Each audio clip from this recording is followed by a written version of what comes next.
Hello children, how are you? I hope all of you are fine and safe at your home. Today I am going to teach you English Literature chapter 19. Name of the chapter is In the Ancient City of Mohenjo-daro. We have read already two parts of this lesson. Now today we will start third part, and in this lesson we have read that Hirap is the son of Virochan who was skilled in making seals and the animal designs. His son was in his father's workshop. Then, when he was just about to start carving, when his little sister cried that her bird toy was slipped in the drain. Then Hirap told not to cry. He would bring him another toy bird because his friend's father was a potter and he would go there to tell him to make his bird toy. When he came to the street where potters were living and doing their work, he saw that there was a whistle in Janjar's mouth.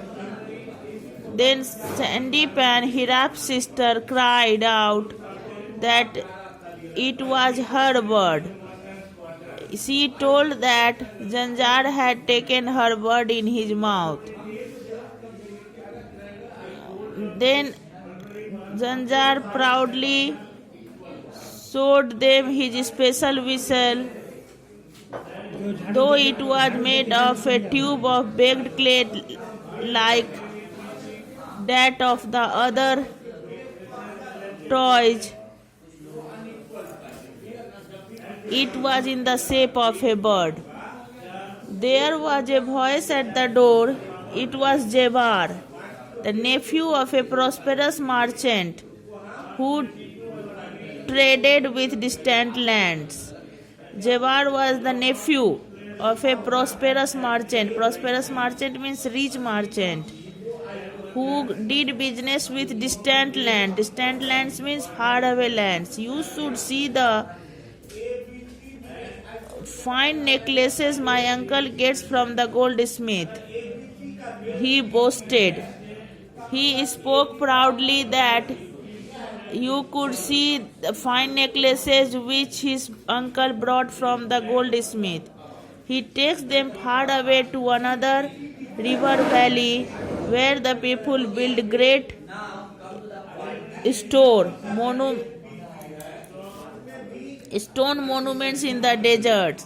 The ladies there love his gold necklaces, and their great queen, the wife of their ruler or pharaoh, wears them too. Those are real necklaces.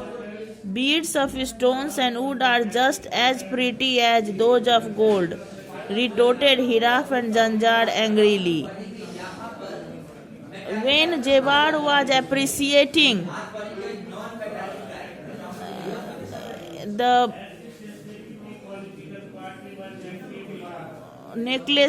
gold necklaces of the goldsmith from where his uncle gets, then Hirap and Janjar spoke angrily that the necklace of beads of stone and wood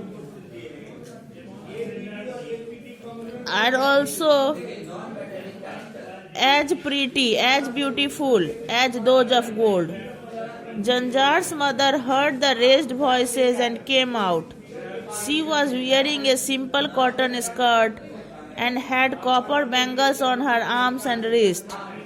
Her coiled hair was held in place by a beautiful hairpin and comb. A brooch secured the girdle at her waist, and round her neck was a necklace of carved stone beads, some round, other square shaped. Janjar's mother, when she heard the loud voices, she came out there. She was wearing a simple cotton skirt which was made of cotton, and had a copper bangles, and also wearing the bangles of copper, and on her arms and wrist. Her coiled hair was held in place by a beautiful hairpin. Her hair was coiled, and there was a beautiful hairpin in her hair and comb also. A brooch secured the girdle at her waist.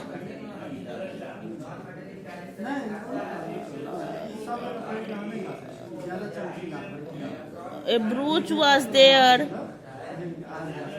to secure the girdle at her waist.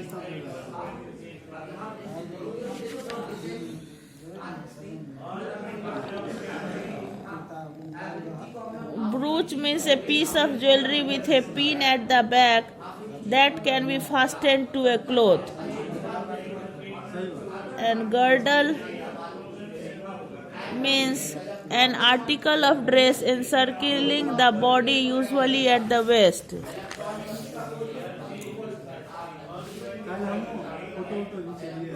And she was wearing the necklace of carved stone beads, some round, other square shaped. Aren't our craftsmen clever? She said quietly. They make expensive necklaces of gold and precious stones to sell to the rich people of many lands. And they make necklaces of beads of carved stone and wood, which are very pretty too, and which all of us can wear.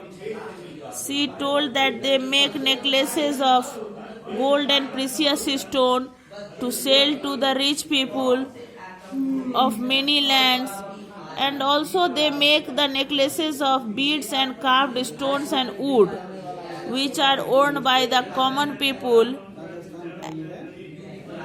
Uncle also sells cloth, Jewar continued. Then Jewar continued that uncle also sold clothes.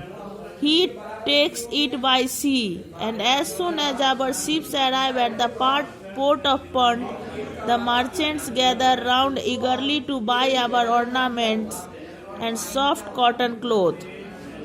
The important people of the city dress in our fine cloth. Not only do they wear it when they are alive, but even when they are dead.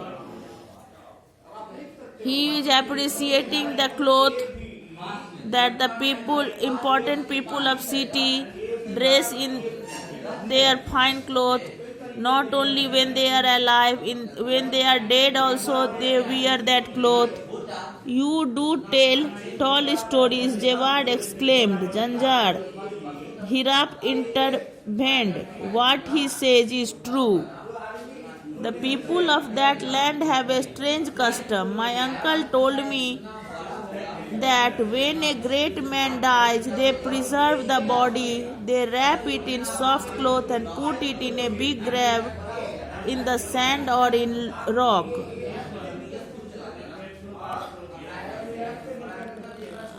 Janjar exclaimed that Jewar told tall stories. Then Hirap interfered that what he says is true. What Jewar says is true. He said that the people of that land have a strange custom. Custom means rule of tribes. His uncle told him that When a great man died, they preserved the body. They wrap it in soft. They cover it. Wrap it in means cover it in soft and put it in a big grave in the sand. Grave means tomb in the sand or in rock. They make the tomb in sand or in rock. Thanks.